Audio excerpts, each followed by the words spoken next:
All right. Hello, everyone. Welcome to Inside Story.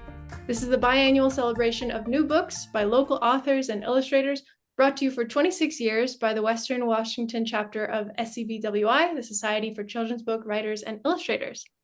My name is Ajalen Maddox, an illustrator, bookkeeper, and coordinator of Inside Story. My co-host is Dana Sullivan, a writer and illustrator of picture books and graphic novels. There he is. Our tech fairy is Karen Lewis, author and illustrator of beautiful books and world traveler. She'll be running things behind the scenes.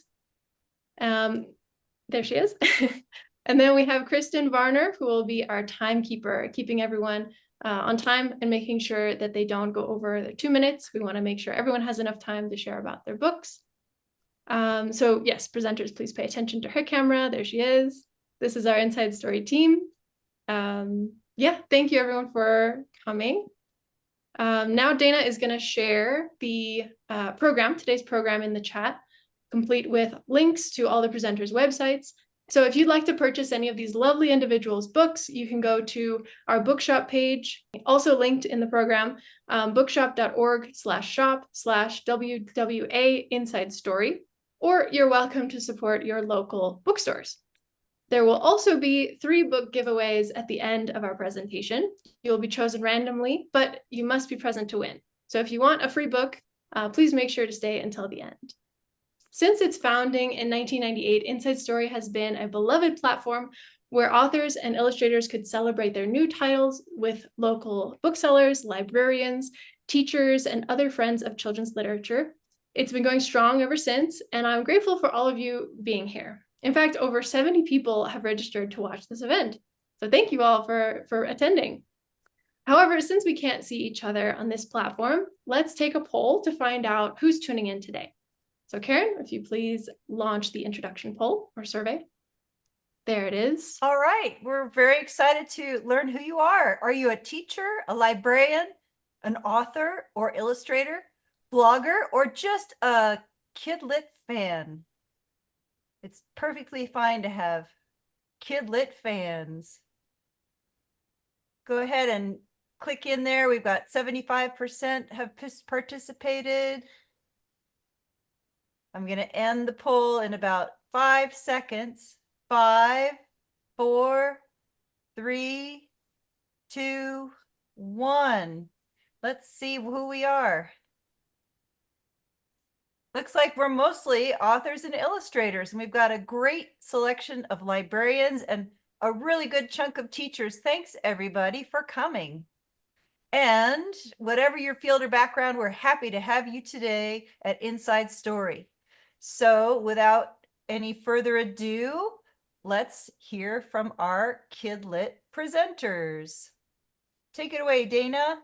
Thank you, I will. Kathy Wu is the winner of the Little Brown Emerging Artist Award for her submission of Popo and Maymay Can Help, her debut picture book.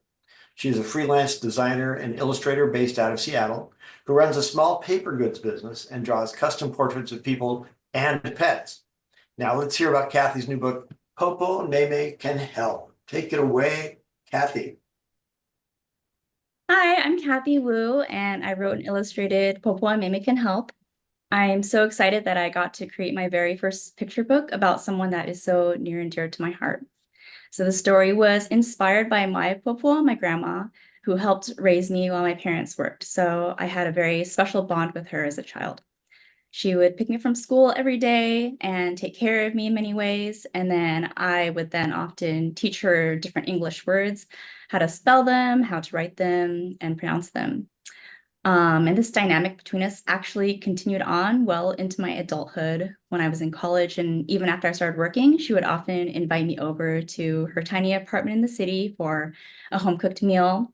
And in exchange, I would translate mail for her, help make phone calls, or take her on errands to the doctor or the grocery store. So Popo and Maymay Can Help is not only a story on its own, but also kind of a cumulative representation of my relationship with my Popo over the span of decades. And another thing I love about the book is that although the story is bilingual and contains both English and Mandarin Chinese, which is what I grew up speaking, I learned from talking with friends who had read the book to their kids and don't speak Mandarin that you can actually substitute any second language of your choice in place of the Mandarin and still tell the story as intended.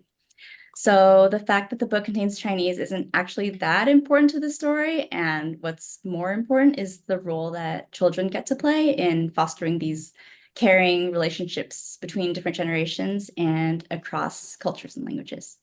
Thank you.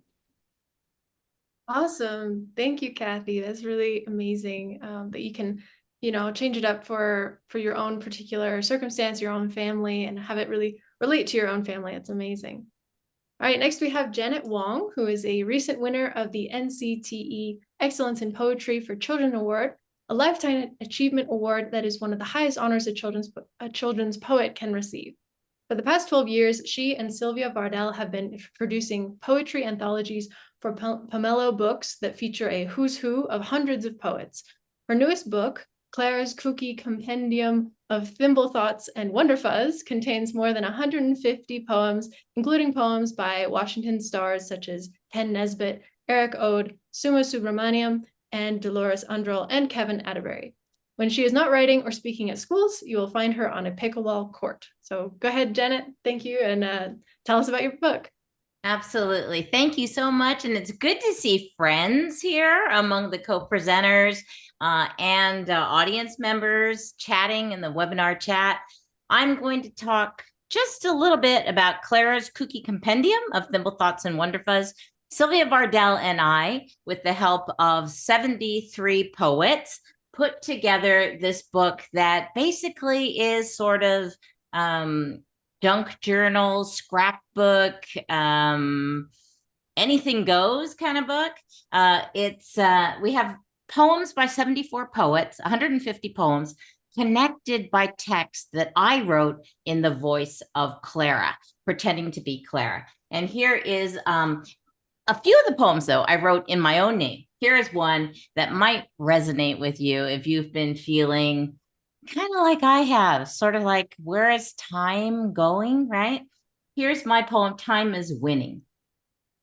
Time, you're winning. My head is spinning. It feels so strange. It sounds so weird, but somehow last week disappeared. I had a lot of chores to do. I frittered a morning away with the flu. Eating dinner took 10 hours, and I spent 6 more on baths and showers. Homework gobbled time a ton, and I had to have a little fun. So I played some video games each night, Minecraft, and of course, Fortnite. And I went to a party, and I ran with my dog, and I learned to dance like a big bullfrog.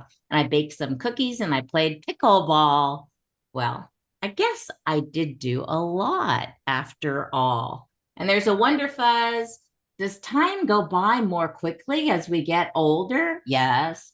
Thimble Thought. Scientists say that time only moves in one direction, forward, not backward so far, but scientists are still studying time. And then just another little poem. Anything is a point of entry in this book, multiple points of entry. You can just jump in. It's super fun and funny and guaranteed to chase away the blues. So check it out. And if you email me, janet@janetwong.com, I'll send you some links for more information. Thank you. Thank you very much, Janet. Hey, if you come out here to Fort Townsend, maybe you can teach me how to play pickleball, okay? It's real big here. Absolutely. Yeah, You got it. We're old. Anyway, yes. Next up, Suzanne Williams is the author of almost 100 books for children, including the popular Goddess Girls series, co-written with Joan Holub. Her 6th and newest co-authored series is School for Magical Monsters for ages 5 through 8. She lives in Renton, Washington, and can be found online at www.suzanne, it's 2 N's, Williams.com. Here is Suzanne telling us about her 2 newest books, Goddess Girls Super Special #2, Time Travelers, and School for Magical Monsters #1, Rise of Pegasus. Take it away, Suzanne. Oh, thanks for that introduction, Dana. Good to see you, Janet. Haven't seen you in a while. I want to learn how to play pickleball too. Time Travelers came out last month. It's book 31 and the last book in Joan Holub's and My Goddess Girls series. The first book was published 14 years ago. But due to the quirkiness of book time, it's only been 1 year since Athena first came to Mount Olympus Academy. When she and her 3 best goddess girl pals cast a spell to go back in time to Athena's first day, of course it goes wrong. They wind up in Rome over 1,000 years in the future, not 1 year back, as the Amazon synopsis incorrectly says. Yes, I should probably get that corrected.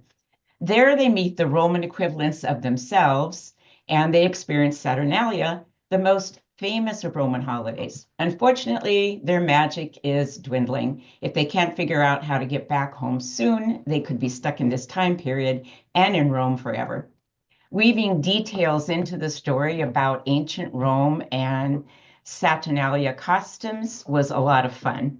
And although the Romans basically co-opted the Greek gods and their myths, merely changing the Greek names to Roman ones, there were other slight differences we were able to find to, well, exploit for the sake of our story. When Joan and I partnered up to write Goddess Girls, we never imagined our partnership would last this long, but we love writing together. So we're very grateful that it has. Our sixth co-written series, School for Magical Monsters, stars the Greek monsters. Publishers Weekly called the first book, in which Pegasus gets his wings, a lighthearted, charming story of self-discovery, new experiences, and open-mindedness. Books 3 and 4 will be out next year. Thank you. Awesome. Thank you, Suzanne. I love the amount of detail and research that went into writing these stories. It's awesome to hear. Next up, we have Kristen Varner. Kristen grew up in the Rocky Mountains of Utah, where she fell in love with animals at a young age. Kristen received her degree in illustration from Rhode Island School of Design and has created art for children's books, games, apparel, and toys. Dog Trouble is her second graphic novel, following her debut title with first, second books, Horse Trouble.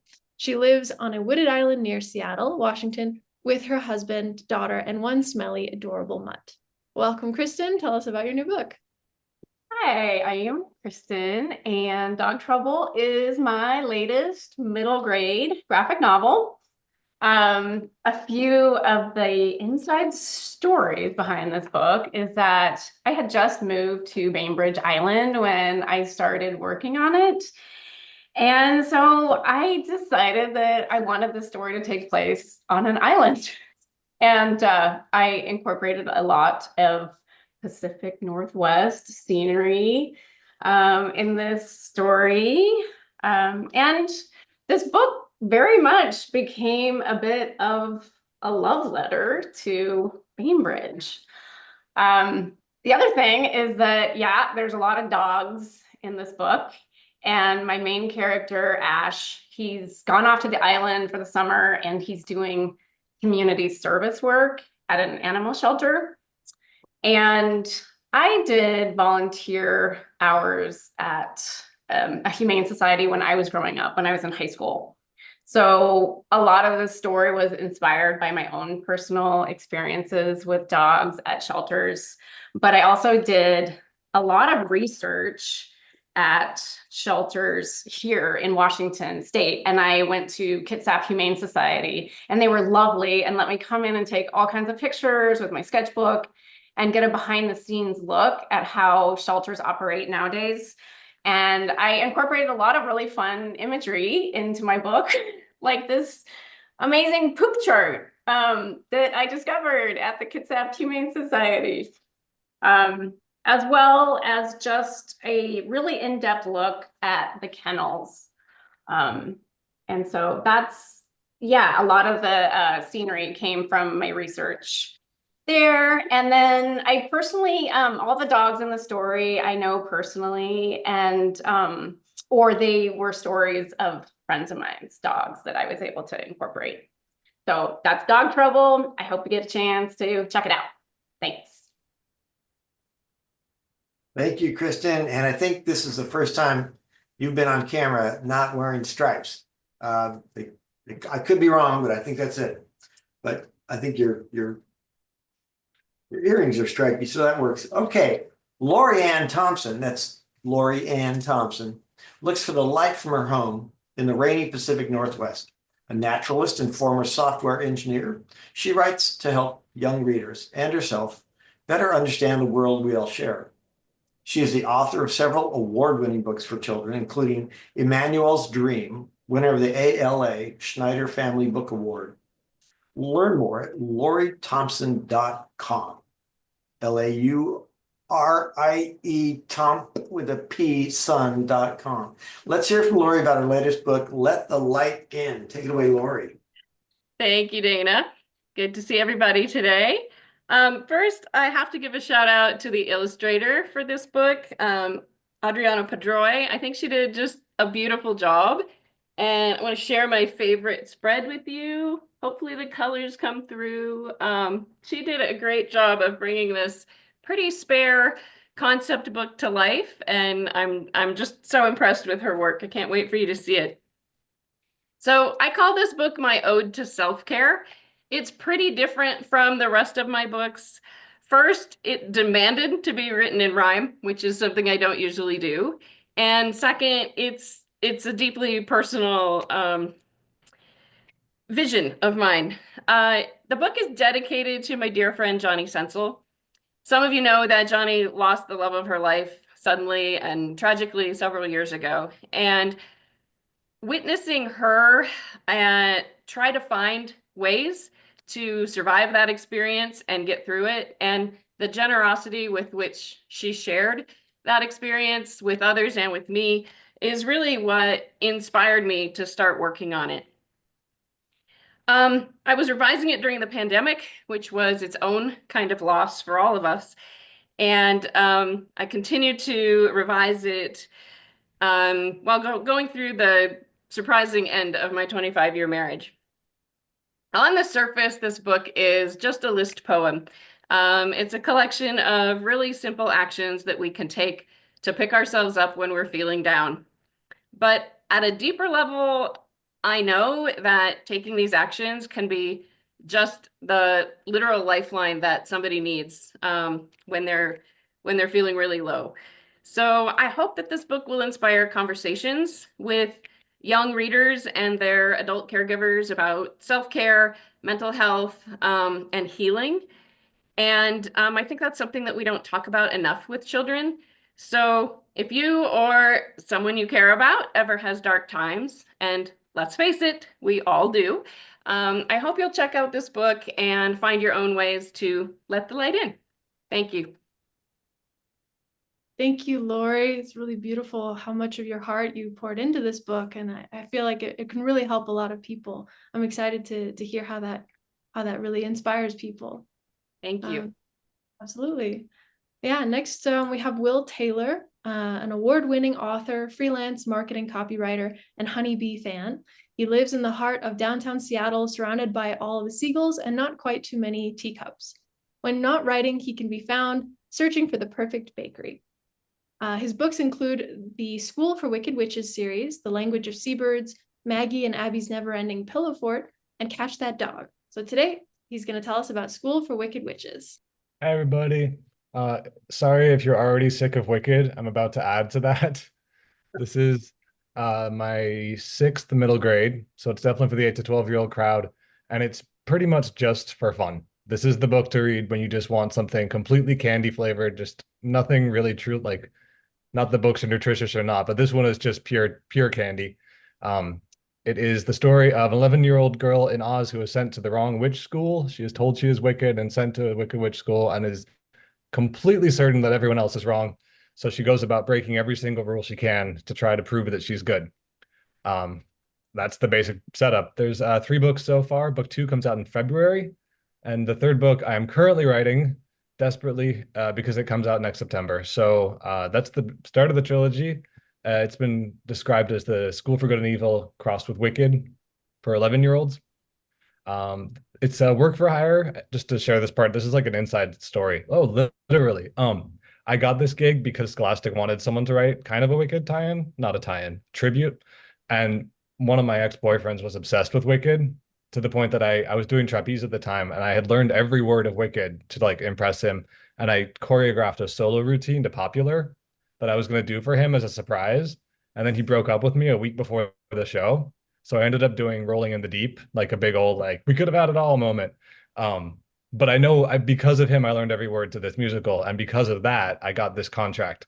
So it worked out. But I don't tell kids that. I tell the grown-ups that, but that's how I got this gig. So yeah, I hope folks enjoy it. It's been kind of a joy to get to escape to something so completely silly. So hope you like it. Holy cow, best inside story of the date. Yeah, thanks. Thanks, Will. I love that inside story. I want to know more about the teacups too, though. From the introduction, and I love that it's all pure candy, but it didn't come from pure candy. It came from heartbreak. I'm so sorry, but thank you. I'm glad this came out of it. But I want to hear more about trapeze. Okay, so much. But now I want to move on to Suma. Suma Subramaniam is the author of several children's books, including V. Millar, Greatest Host of All Time from Candlewick, just coming out now. My Name is Long as a River from Penguin, and A Bindi Can Be from Kids Can Press. She is a volunteer at We Need Diverse Books and SCBWI Western Washington. When she's not writing, you will find her blogging about children's books or reading at the library. Suma has an MFA in creative writing from Vermont College of Fine Arts. Visit her online at sumasubramaniam.com. And now, Suma, tell us about V. Millar, Greatest Host of All Time. Thank you, Dana. Thank you, everybody, for coming. So when I was a child, my parents were committed to making seasonal festivals a family tradition. And this book is all about that. So holidays and festivals were times when I gathered with our families and friends and strengthened our relationships. So these celebrations not only passed on from generation to generation, but they also helped us navigate life's joys and challenges with ease. So in troubled times, we learn to recover together. And Pongal is a 4-day celebration in South India when crops are harvested in mid-January. So it's celebrated every year in many Indian households during the Tamil month called Thai. And it's celebrated in honor of the work that farmers do throughout the year. So the Harvest Festival symbolizes a season of hope and renewal, and it marks the end of the winter solstice and the beginning of the sun's 6-month journey up the northern hemisphere.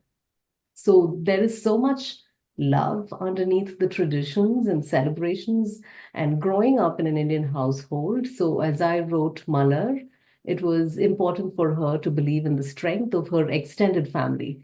This book is more than just about holiday festivities. It's a story about diaspora and when cousins from opposite hemispheres meet and relishing family time, practicing gratitude, and recognizing the value of what one has, being present, and even living a sustainable lifestyle when combating climate change.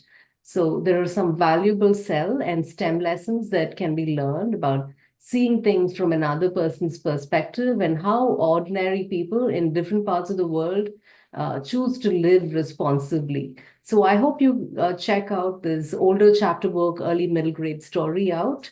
It's beautifully illustrated by Archana Srinivasan, and you can share it with all the young people you know. Thank you. Thank you, Suma. Wow, it's amazing to hear how educational this book sounds. I would love to read it. And it's also a really important thing to have young kids learn how to see from other people's perspectives, especially from other cultures or other parts of the world. So yeah, thank you for sharing. Next up, we have a joint presentation by two wonderful individuals who wrote and illustrated together, Listen, Wonder, Ask. Luciana Navarro Powell is the illustrator, has been illustrating for children's publications for 20 years, originally in her native Brazil, and then in the United States after she immigrated here in 2002. And then the author, Ellie Burke, has always loved children's literature and the power of asking good questions. Her earliest influence was Barbara Cooney, whom she met in 1991 at a book signing in Maine. And she studied arts in education at the Harvard Graduate School of Education and is currently an ESL teacher in a bilingual school in Somerville, Massachusetts. Outside of writing and teaching, she is a professional actor and hopes to create more original literature and media for kids. Take it away, you two. Tell us about Listen, Wonder, Ask. Thank you. So in 2009, I was hired at the Lower East Side Tenement Museum in New York, and I was hired to portray a teenage girl from Turkey named Victoria Confino. It was first through embodying this immigrant persona that I came to appreciate, value, and be very invested in the story of immigrants. Working at the Tenement Museum is where I first worked with English learners and teachers. We used videos called welcome stories, where different immigrants would share their current story of who welcomed them to the United States. And that was kind of when I made up my mind that I wanted to be a face, a voice of welcome to newcomers to the United States. So over at Boston Public Schools, I began teaching ESL. And this really laid the foundation for the story, which captures many of the ESL students I worked with at the Toussaint Louverture Dual Language Haitian Creole Academy in Boston, as well as at the Boys and Girls Club after school program. So a lot of my students are captured in this story. And it started as a poem, and it has been reshaped through working with coaches at Grub Street in Boston.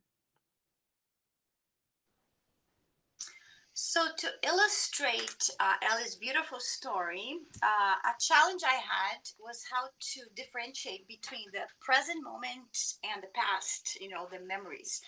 So throughout the book, the characters meet and talk about their coming year stories, how they got to the United States. So, I had to make clear to the reader what's past, what's present. And the way I did that was using different illustrative techniques. So for the present moment, when the characters are meeting, I used stencils and pan pastels with very, solid shapes, soft but solid. This is a technique I've been using a lot lately. It's super fun. So I use cut paper and I apply pastel, which are this fun little pastel cakes here with a sponge. So that was the present. And throughout the book, the memory ribbons, I wanted to give the memories a sort of dimension that talk about the past. So I used, again, paper, and I scanned this painted ribbons. This is one of them. So we give it a little bit of a dimension here. You can see like a bas relief here. So each character has different memories, different colors were used. And then line art, so placed inside the memory ribbons, I used line art as a technique. Another beautiful thing about Ellie's story is she describes language in very evocative fashion. So here, for example, Rafid's characters, his language sounds like Jules stumbling down the aisles of the deli store where he works. So I thought, the whole book has these beautiful depictions of language. So I scanned, I used real little fake jewelries here, costume jewelry, you can see. And I scanned them and apply on the illustration. So to give it like the dimension of language, and there's memory and there's present tense all coming together for our coming year stories in Listen, Wonder, Ask. Oh, cool. Wow. Sorry, I'm way up close looking at your jewels. I'm just curious did that ruin your scanner? I mean, that's a lot of stuff to put on your scanner. No, it's used to it. I use it a lot of scanning, so he handles it. Okay, good. You gotta get those things to toughen up sometimes. Next up, we have Julie Pashkus, who's an illustrator and author of many children's books. In 2023, she won the BIMA Brava Award for children's book illustration. She loves to make things, paintings, stories, lanterns, friends, and soup. Probably not in that order. Now she tells about her latest love, Crick, Crack, Crow. Take it, Julie. Thank you, Dana. few years ago, my sister Janny was driving through the woods on a long road trip, and she looked out the window and saw a crow. It seemed like every time she looked out the window on the whole trip, she saw a crow, and she started thinking about a crow, and that became this book. Crick Crack Crow is the story of one day in the life of a mischievous crow, and I think it's fun for kids because kids are often mischievous too. The crow starts out with sort of gentle mischief, things like stealing a kibble from a crow, chasing the tail of a dog, sliding down a barn. And as the book goes on, he actually manages to get into real danger where he is threatened by a really scary hawk and has to be rescued by his family. And the language in the book is really playful. Crick Crack Crow is a fun word to say. I had fun making the art. I used ink and a dip pen to create the lines, kind of like a crow quill pen, a little bit different. But even though the art and the words are both playful, it's all based on real crow behavior and observation. Crows are complicated, fascinating creatures intertwined with humans. And we have a lot of actual crow facts at the end of the book that you can use as a jump off point to find out more about them. And one thing I noticed once I started working on this book was that every time I left my studio, I saw a crow. And they're just ubiquitous. And I hope that this book will encourage kids to have fun with language and also to observe crows and the natural world all around them. So please enjoy Crick Crack Crow. Thank you. Wait, Awesome. quick, sorry, can I just, Julie, can you make a crow sound? Ah, I think I might have muted myself. No, that worked. Great. Perfect. Thank you. You're welcome. Perfect. Thank you, Julie. Yeah, I love how you intertwine the playfulness of the illustration and the writing with education and teaching about crows. I've heard that crows are very intelligent, so that's really cool to learn more about them. All right, next we have J.A. Nielsen, who is the author of the award-winning YA fantasy series Fractured Kingdoms. She has spent most of her professional life in education as a therapist, teacher, librarian, and administrator. When not writing, she is most likely playing with her family in the forest, on the water, or in the mountains of the Pacific Northwest. So, Jen, please tell us about The Winter Air. Here's The Winter Air. It is the second book in the Fractured Kingdom series. First book is The Claiming. Of course, I have it right here. Since Lori gave a shout out to her illustrator, I would very much like to give a shout out to our graphic designer, who's the staff designer for our publisher, Jennifer Grief. She did just amazing things with these covers and drew fracture lines with the light coming through.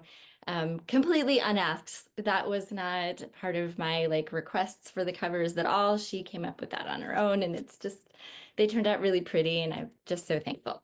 So welcome to Fairyland. Thank you for joining me. One of the favorite parts of my process of writing these young adult quest fairy adventures is immersing myself in the lands of my characters. And I don't normally use a backdrop or put a crown on, but you are all welcome to don crowns if you have them handy. I recommend carrying a crown at all times. You never know when you might need one. But I do often play music or put myself somewhere where I can see nature because my fairies are really, really, yes, Justina, just that I need a crown. You totally need a crown. Everyone needs a crown.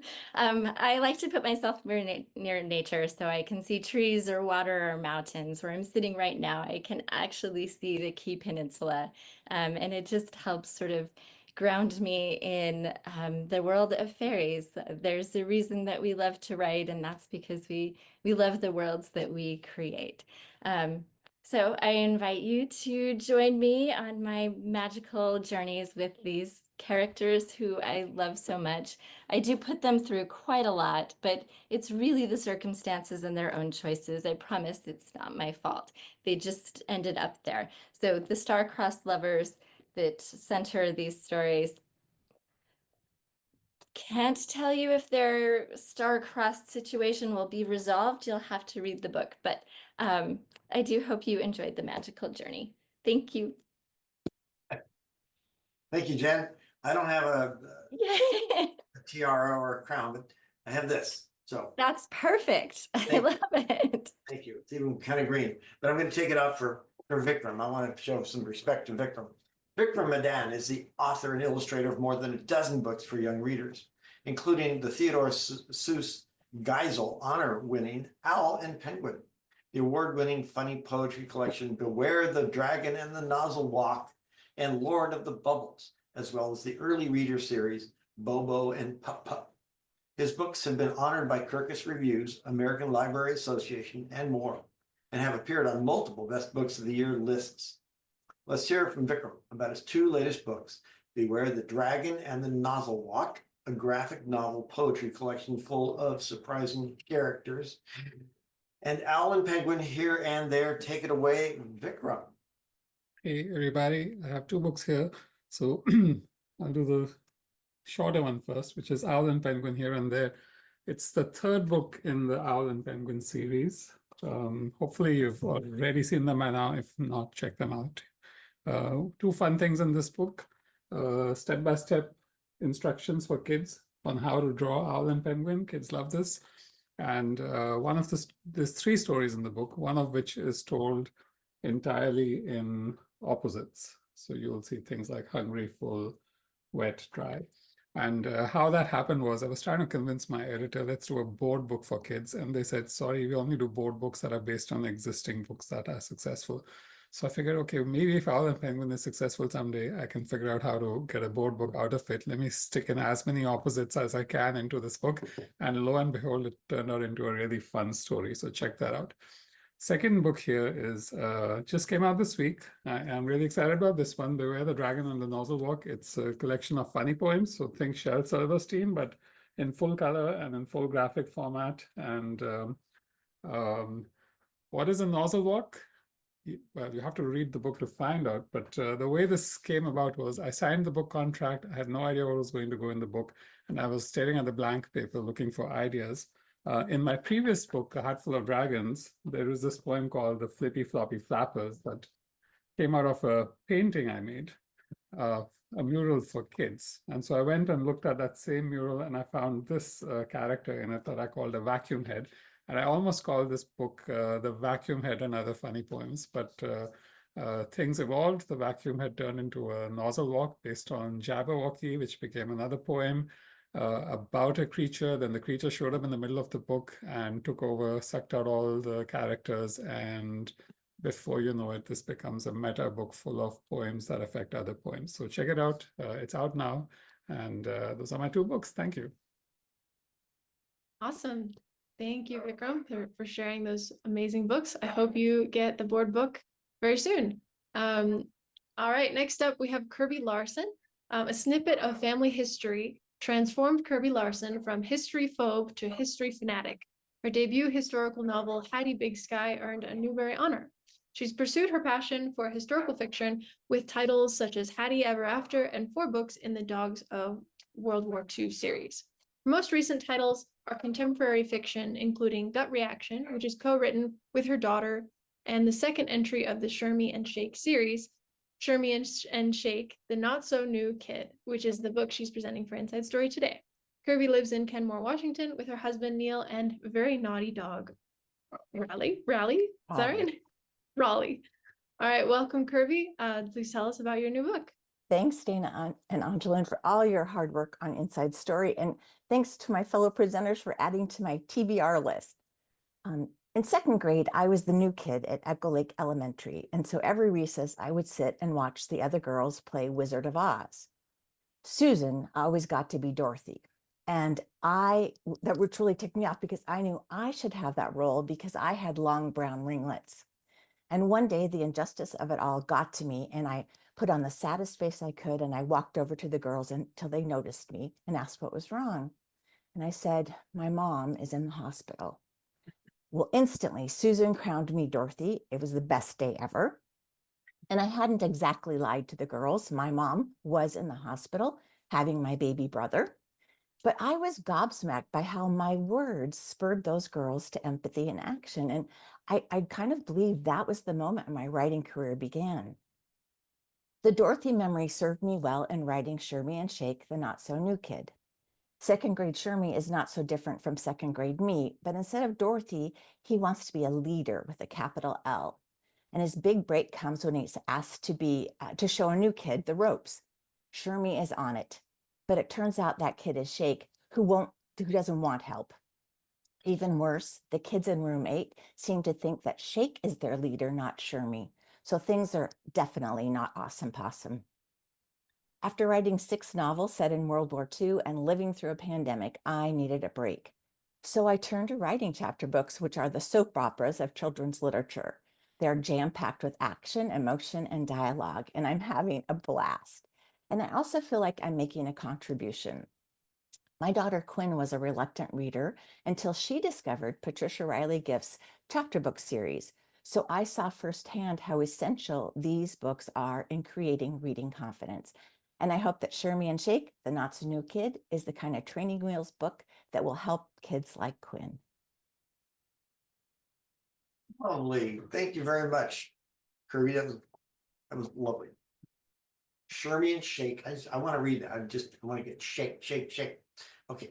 Sarah Caput is the author of numerous books for young readers. Her novel, Get a Grip, Vivi Cohen. I love that title. I'm going to say it again. Get a Grip, Vivi Cohen was a Schneider Family Honor title and received the Washington State Book Award.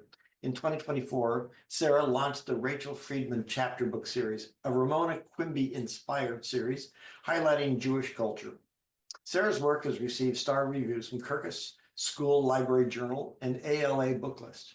Here's Sarah to tell us the inside story on her 2 books, Rachel Friedman Breaks the Rules and Rachel Friedman and 8 Not Perfect Nights of Hanukkah. Take it away, Sarah. Hi, so I'm talking about the Rachel Friedman series, which is beautifully illustrated by Genevieve Coate. I absolutely love her illustrations. So to start off, I wrote the first book of the series, kind of this funny tale of a Jewish girl who deliberately breaks all the rules at synagogue. And my agent and I submitted it to my publisher. And they were interested in the series, but they were very clear they wanted a Hanukkah book.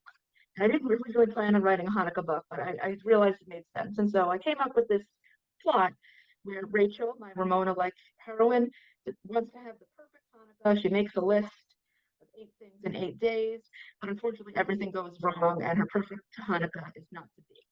And so then I ended up in the position where I had to sit down and actually write the book, which became this book.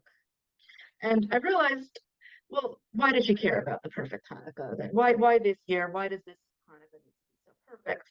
And it came to me that she was struggling with Christmas envy, which I realized for a lot of people who celebrate Christmas, you might not realize it, but for some kids who don't celebrate Christmas, the month of December can be really tough. And kind of seeing everybody celebrate this holiday that's everywhere that you don't celebrate. And so I wanted to explore those feelings through a Hanukkah book, and kind of to sort of give voice to that experience. And I still wanted it to be fun and kind of have the shenanigans, the winter shenanigans, Hanukkah shenanigans, but it did have this kind of serious core of a girl kind of dealing with being in a minority culture. And I'm really proud of how I blended those 2 threads. And I also kind of included Rachel's relationship with her older brother is very important, as he becomes a Hanukkah skeptic and she has to convince him that Hanukkah actually is a good holiday. And I'm really proud of this book that kind of shows the magic of Hanukkah while also acknowledging kind of the difficult feelings that many kids who don't celebrate Christmas kind of feel around this time of year. And I hope that kids will see their experiences reflected, but also maybe some kids will have their eyes open to an experience that is different from theirs. And so I think this is honestly my favorite book of the series. Awesome. Thank you so much, Sarah, for sharing about that. Yeah, I hope a lot of kids can really relate to it and feel really excited about this book about Hanukkah. Yeah, thank you. Next up, we have KB Jackson, who is a Pacific Northwest-based author of the Sasquatch Hunters series of mystery adventure novels for kids, as well as the Chattertown Secrets Mysteries and the Cruising Sisters Mysteries series for grown-ups. She's an Anthony Award finalist and won the 2024 Agatha Award for Best Children's/YA Mystery for her debut middle grade novel, The Sasquatch of Hawthorne Elementary. When she's not writing about Sasquatch, secrets, and sisters, she enjoys unearthing family secrets under the guise of ancestry research. Welcome up, KV. Tell us about your newest book. Thank you, Ashlyn. So this is, I'm noticing it's looking backwards on my side, but this is The Big Gray Man of Ben McDewey. It is the third book in my Sasquatch Hunters series, and probably the most fun for me to research because I actually traveled to Scotland to explore Inverness, which is the town between the Cairngorm Mountains where Ben McDewey is and the Loch Ness, where the Loch Ness Monster resides. I actually was already supposed to be headed to the UK at that time because I am a mystery writer for grownups as well. And I was attending a conference in York, England. And I was asking people, they were asking me where I was headed after the convention. And I said, well, I'm taking a train up to Inverness so that I can walk the streets and know what it feels like. So when I'm writing these scenes for these kids and the adventure that they are on, that it's going to feel authentic. And I said, I'm looking to see if I can meet anybody who knows the stories of the Big Gray Man, which is the Bigfoot-like creature that is supposed to be roaming the mountains of the Highlands, which most of the people that I talked to had never heard of that story before. And so I was a little bit nervous that I wasn't going to be able to find people who could tell me this story. But I did end up meeting some people in the Highlands who knew the story, and they said, of course, we know about the Big Gray Man. And I actually have been corresponding for about 2 years with a man who in the 1970s had an experience in up on Ben McDewey where he encountered some form of creature that supposedly comes in with the fog, because one of the things that I learned in my adventures there is there are no trees for this Bigfoot-like creature to hide within. So the Big Gray Man comes in with the fog, and I just had such a great time walking those streets. And I hope that my experience shows through in the story of the Big Gray Man of Ben McDewey. Very cool. I'd never heard of the Big Gray Man. I'm really glad you found somebody who had. And when you said you were corresponding for 2 years, I thought you meant you were going to say with the Big Gray Man, but I guess not. No. Maybe. I don't know. Anyway, moving on. Thank you. Hillary Harder Himmeley is a writer and teacher who grew up on an island in Washington State. She attended Cornell University and has advanced degrees in English literature from the University of Washington. Her previous books include A Song for Lena, Adventure on Klickitat Island, and The Ballad of the Broom. She lives in Seattle with her husband, near their grown children and their families, and she's now going to tell us about her latest novel, I Know How to Draw an Owl. Take it away, Hillary. Thank you. This is my picture book. It is called I Know How to Draw an Owl. After doing all sorts of other things, teaching writing and all sorts of things, I got a degree in early childhood education and became a preschool teacher, which I adored. And I was usually with kind of marginalized cultures, immigrant groups and so on. And it was actually a Head Start teacher. And during the later part of this many years, I began getting children who lived in shelters in my class. And this was really very, very, very, very sad. The children were not well in so many ways, but they could not really share it with anybody else. But I knew it.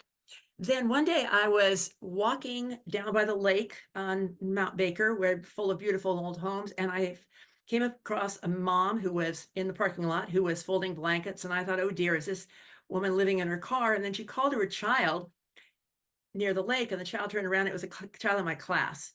So now I had a child in my class who was actually living in a car. So I determined at some point that I wanted to write about this. I didn't know how to. You don't really want to write about a child living in a car, but I wanted to find some way I could do it to give some kind of meaning to this experience for the child. How the mother kept hope alive in this very difficult situation, all the dynamics, how the child lived in the classroom with other children who she knew in this case, lived in homes. So anyway, I was working on it for a long time, as all my books are for years. And it was in prose. And one day I was lying on the couch, it was twilight, and this enormous owl came right by the tree in front of me. And it felt like I could touch this owl. It was that close and stayed with me for a long, long time. I've been trying to interweave the idea of a pet in this story because this little girl in Fart said, when we get our own place, I want to have a cat or a dog. And somehow the owl became her kind of surrogate pet, welcoming her. So that is the story. As I say, it was in prose and it eventually turned into free verse, which seemed to suit it.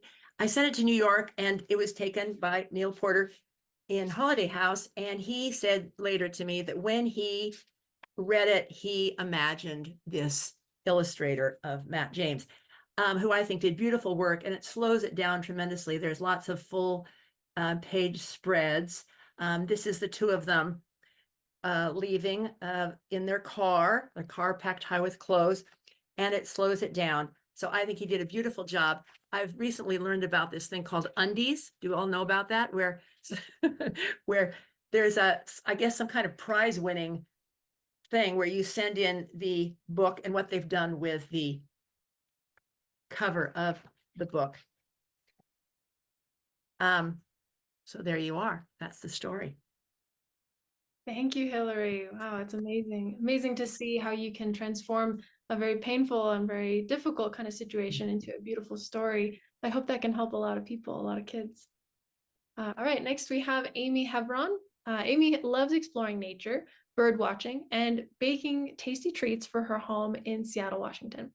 She is the author-illustrator of several books, including City of Leafcutter Ants and The Longest Journey, and her Tiny Habitats series, which includes Sunken Ship and Log Life, a PNBA Book Awards shortlisted book for 2025. So now let's hear from Amy about Sunken Ship. All right. Hi, everyone. I'm excited to talk a little bit about Sunken Ship. This is the second book in my Tiny Habitat series. The first book was Log Life. I don't know if you recognize it.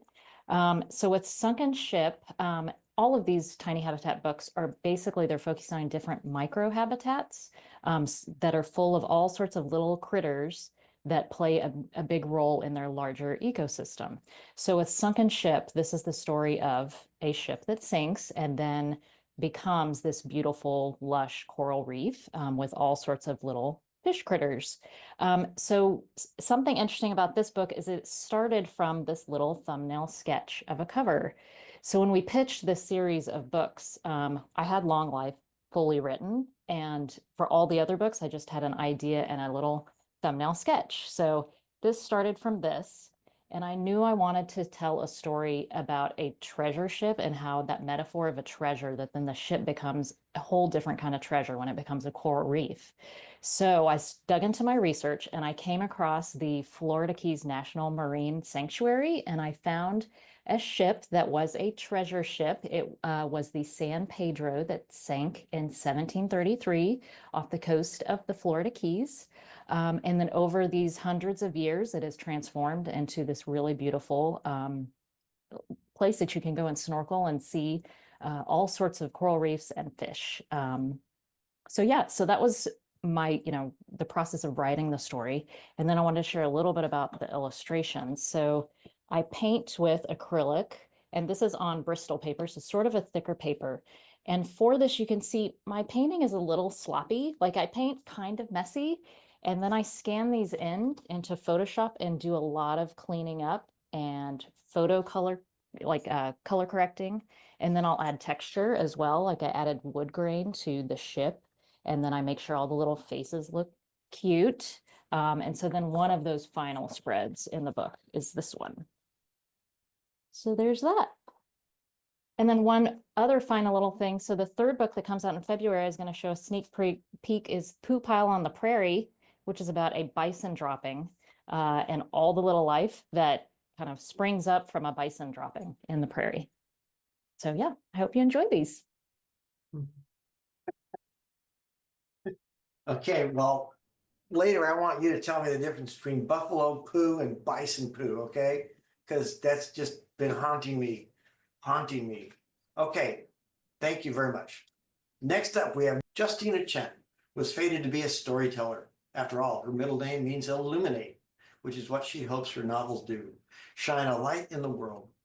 Her books include North of Beautiful, a finalist for 9 state book awards, Nothing But the Truth and a Few White Lies, winner of the Asian Pacific American Literature Award, and With Twice the Love, Desi May. She can't wait for you to meet Desi, and Donna, reunited sisters who discovered what it means to truly belong. Take it away, Justina. Hi, everybody. There's so much talent in our area. It's an honor to be here. When I was 40, I had an unexpected divorce, totally devastated.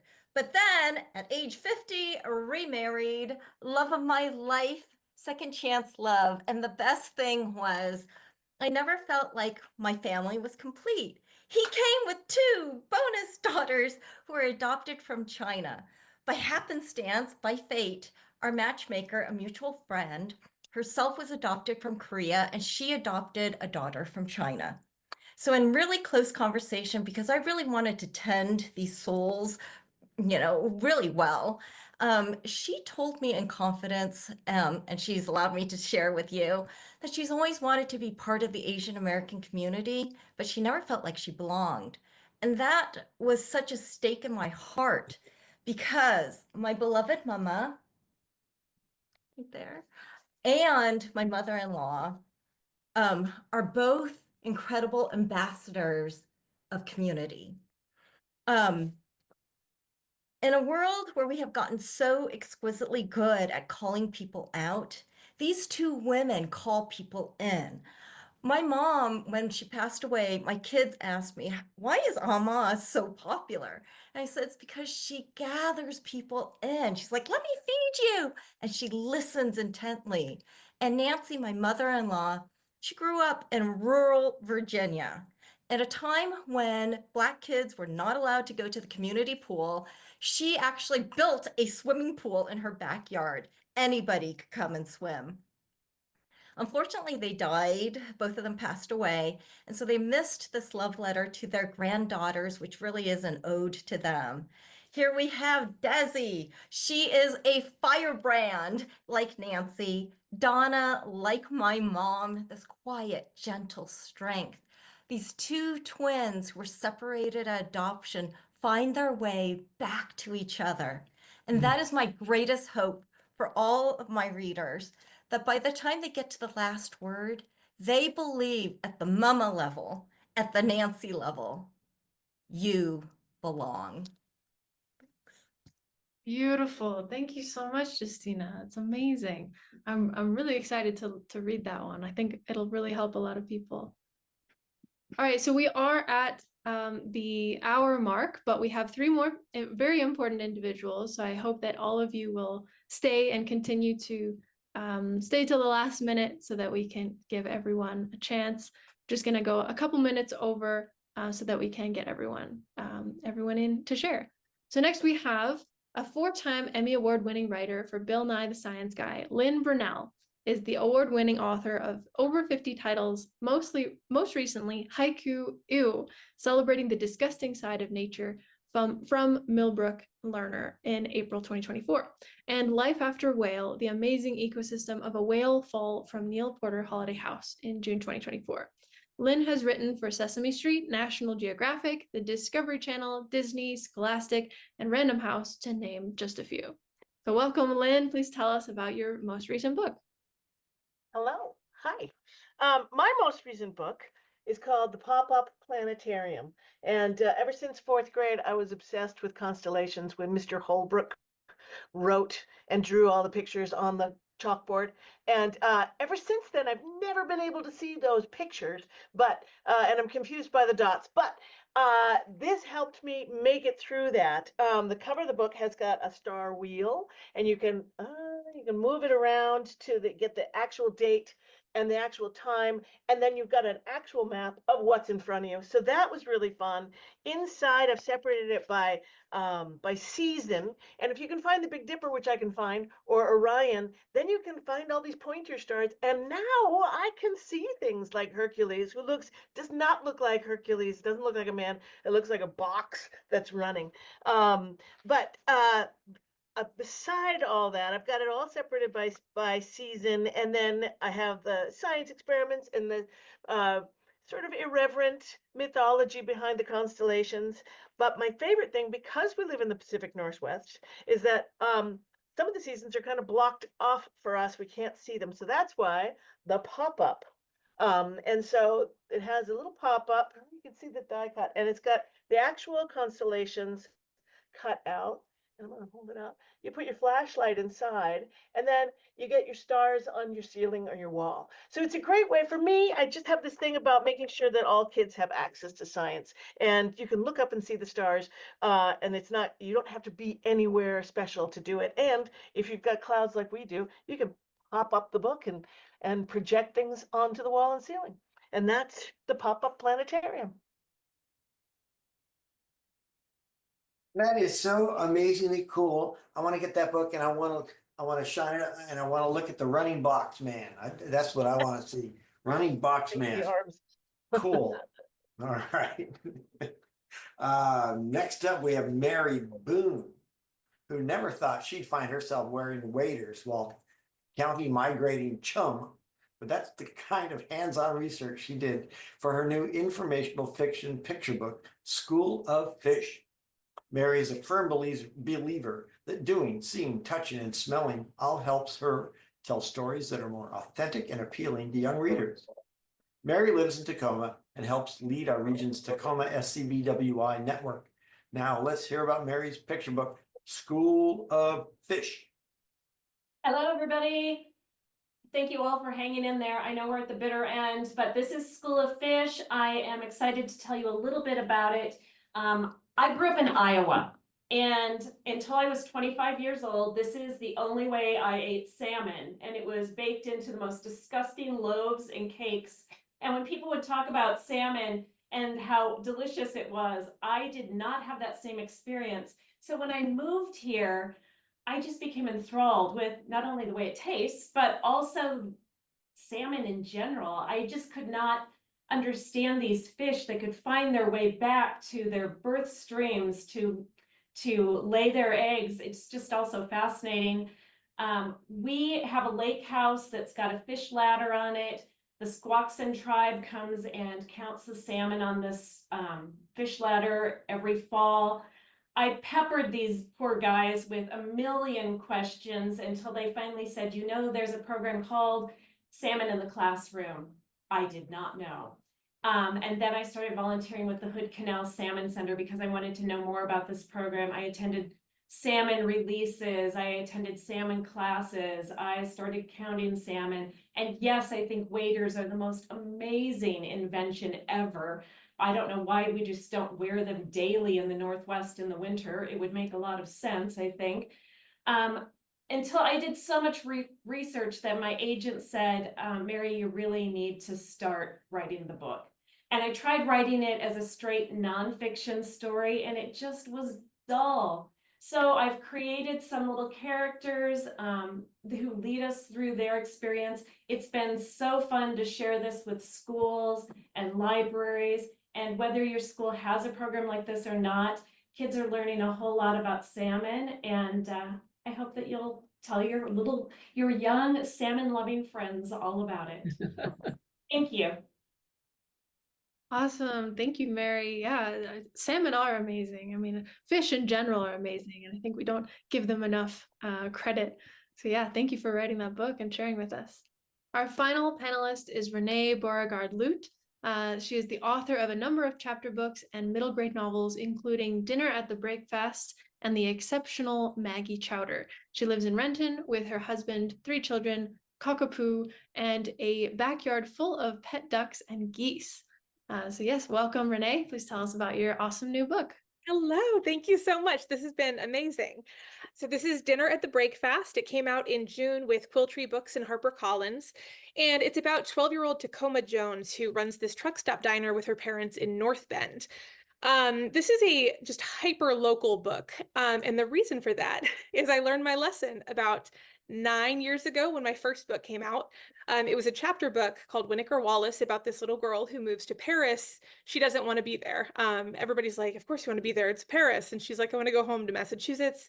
And it turned into a 4-book series, which was so exciting because that was my first book. But I had never been to Paris before. And so I wrote this like 60-page book and I did a bunch of research about Paris and I thought, I'm going to write this book. And then suddenly I had to do a lot more research, like a shocking amount of research. It took maybe a full year. More than the writing, it was just the researching and the peppering my friend who's from Paris with questions. She got very, very tired of me. I was like, what do the catacombs smell like? Like, explain it. And she didn't want to. But I learned my lesson. That was very difficult. And the book that came after that takes place right in Renton. And this one takes place in North Bend. And in all these really kind of quirky landmarks throughout Western Washington that you might not necessarily think about as landmarks. For instance, it's this group of kids, Tacoma's friends. So she's working at this truck stop. Her dad is dealing with depression, and she and her mom are trying to support him the best way they know how by taking over in the kitchen. And she decides, I'm going to steal this thing back from my dad that's been stolen from our diner. And she gets into a whole bunch of trouble. So she and these really unlikely friends, a bully from her school and a kid who breaks down in her parking lot, go on this adventure to steal back a picture for her dad. And they end up getting accidentally kidnapped in the back of a semi-truck. And you see them at all these places in Cleellum at the Owens Meats vending machine, which you might not think of as a big deal, but it's kind of a big local landmark. They're at the Snoqualmie Tunnel at one point, which is like terrifying for Tacoma and for me when I actually went there. It's just a really fun, very local book. And I had so much fun writing it, even more than I did with those Parisian books. Someday I would like to go to Paris, but for now we're here with a bunch of kids in Renton. Thank you. That's great. I want to see some of those landmarks. I hope there's the Sasquatch people, or that's up on Highway 2. I don't know. I'm not sure which highway you're on. But now it's time for some prizes. Thank you all. First of all, thank you to all our presenters. Your books sound so amazing. I want to read every one of them. I'm not going to tell you which one I want to read first, but they're all great, and thank you for being here. But now it's time for some prizes. We're going to raffle 3 books, and you must be present to win. You must. When you hear your name, and I'm going to randomly choose without prejudice a name. And when I say your name, you must write "I'm here" in the chat bar. And somebody better look at that because I can hardly see the chat bar and tell me if that person's here. Because if they're not here, upon the count of 3, I will move on. Okay, and that's the deal. And then what you do is you write to me and say, Dana, here we are, Dana J. Sullivan, Comcast.net. Dana, I want that book by so-and-so. And we'll get it to you somehow. I don't know how. Okay, I am now closing my eyes and you're doing this on my other screen, and I'm picking, whoa, Joyce Uglow or Uglow. Joyce, Uglow. Joyce, are you here? Joyce, I said it once. Yes, she responded, yes. Do I hear yes? Okay, Joyce, somebody write that name down. Okay, we're gonna go next one. I'm scrolling again with my finger. Whoa. Down here this time. And it is Marion Holland. Marion Holland, are you here? Anybody? I said it once. Marion. Well, sorry, that's only 2. Is Marion Holland here? No. Okay, I'm going to move on. Sucks to be you, Marion. Okay, close my eyes. Just doing this again. Whoa. Okay. TP Jagger, are you here? Tell me you're here. Oh, Marion Yes, says she. TP Jagger is here. Somebody write down TP Jagger. Right on. Then my job is done. Take it away, Ajalyn. Okay, thank you, Dana. I have those names written down. All right, so thank you everyone for attending. Thank you so much to our lovely presenters. It's really so inspiring to hear and hopeful to hear from all these creators themselves, to see all of your incredible work, your writing, your creativity, your illustrations. I'm really grateful that we have this platform every 6 months, twice a year, where we get this opportunity to hear from local authors and illustrators, and for all of you to have the opportunity to share with our community. So for that, I want to give an enormous thank you to Holly Huckabee, the regional advisor for our Western Washington chapter of SCBWI. Holly has done so much for our chapter. She's really amazing and has offered more and more classes, programs, opportunities for our Pacific Northwest corner of the Kidlit world. Another thank you goes to Dana and Karen and Kristen for volunteering their time to make this event run so smoothly. So thank you all. SCBWI has been putting on a lot of excellent programming. So you can go to scbwi.org to check out the amazing resources that they have.